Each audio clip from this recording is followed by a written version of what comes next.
welcome to Hare the Rabbit podcast. We explore everything that is rabbit.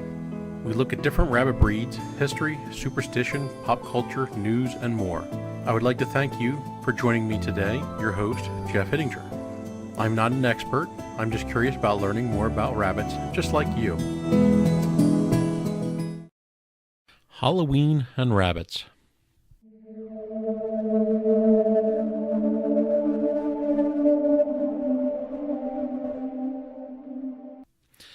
Now, with fall approaching us in the northern hemisphere, the leaves are starting to drop off the trees, temperature's starting to cool off, and we're getting into October, and that means Halloween.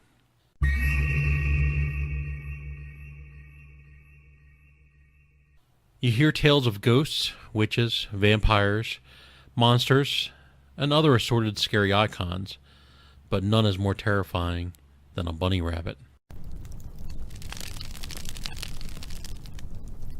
Was a story without a campfire in the background.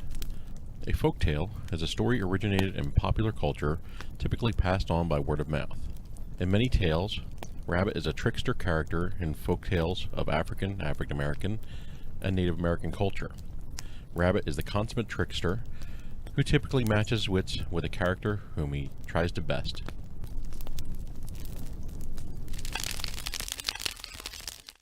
Bunny Man. The legend has circulated for years in several forms. A version naming a suspect and specific location was posted to a website in the late 1990s by a Timothy C. Forbes. This version states that in 1904, an asylum prison in Clifton, Virginia was shut down by a successful petition of the growing population of residents in Fairfax County. During the transfer of inmates to a new facility, one of the 15 transports crashed. Most, including the driver, were killed, but 10 escaped. A search party found all but one of them. During this time, locals allegedly began to find hundreds of cleaned, skinned, half-eaten carcasses of rabbits hanging from trees in the surrounding areas. Another search of the area was ordered, and the police located the remains of Marcus Wallister, left in a similar fashion to the rabbit carcasses hanging in a nearby tree under a bridge overpass, also known as the Bunny Man Bridge, along the railroad tracks at Colchester Road. Officials named the last missing inmate, Douglas J. Griffin, as their suspect and called him the Bunny Man. In this version, officials finally managed to locate Griffin, but during their attempt to apprehend him at the overpass, he nearly escapes before being hit by an oncoming train, where the original transport crashed.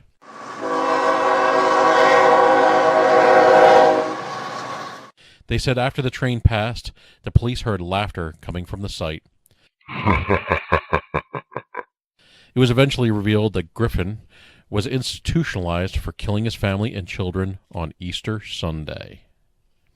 For years after the Bunny Man's death, in the time approaching Halloween, carcasses are said to be found hanging from the overpass and surrounding areas. A figure is reportedly seen by passerby making their way through the one-lane bridge tunnel. Fairfax County Public Library historian archivist Brian Conley extensively researched the Bunny Man legend. He has located 2 incidents of a man in a rabbit costume threatening people with an axe. The vandalism reports occurred a week apart in 1970 in Burke, Virginia. The first incident was reported the evening of October 19, 1970, by U.S. Air Force Academy cadet Robert Bennett and his fiancée, who were visiting relatives on Guinea Road in Burke. Around midnight, when returning from a football game, they reportedly parked their car in a field on Guinea Road to visit an uncle who lived across the street from where the car was parked. As they sat in the front seat with the motor running, they noticed something moving outside the rear window. Moments later, the front passenger window was smashed, and there was a white-clad figure standing near the broken window. Bennett turned the car around while the man screamed at them about trespassing, including, "You're on private property. I have your tag number." As they drove down the road, the couple discovered a hatchet on the car floor. When the police requested a description of the man, Bennett insisted he was wearing a white suit with long bunny ears. However, Bennett's fiancée contested their assailant did not have bunny ears on his head, but was wearing a white caparote of some sort. They both remembered seeing his face clearly, but in the darkness they could not determine his race. The police returned the hatchet to Bennett after examination. Bennett was required to report the incident upon his return to the Air Force Academy.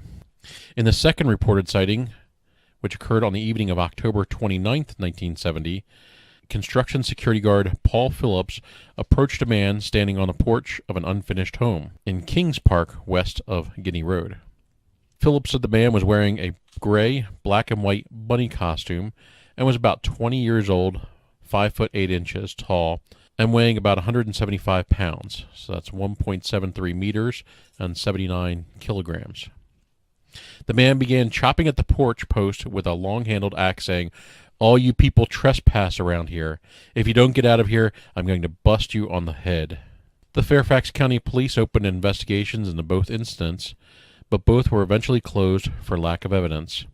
In the weeks following the incidents, more than 50 people contacted the police, claiming to have seen the Bunny Man. Several newspapers reported the incident of the Bunny Man eating a man's runaway cat, including the following articles from the Washington Post. Man in bunny costume sought in Fairfax. This was October 22nd, 1970.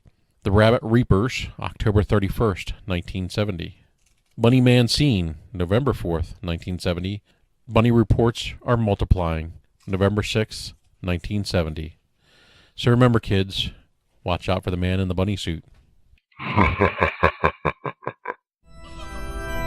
If you would like to email me, reach out at hareoftherabbit@gmail.com, or you can visit the website at hareoftherabbit.com. If you would like to support the podcast and keep the lights on, you can support us whenever you use Amazon through the link at the website on the Support the Podcast page. This will not cost you anything extra, and I cannot see who purchased what. You can also become a Fluffle fan supporter by donating through Patreon.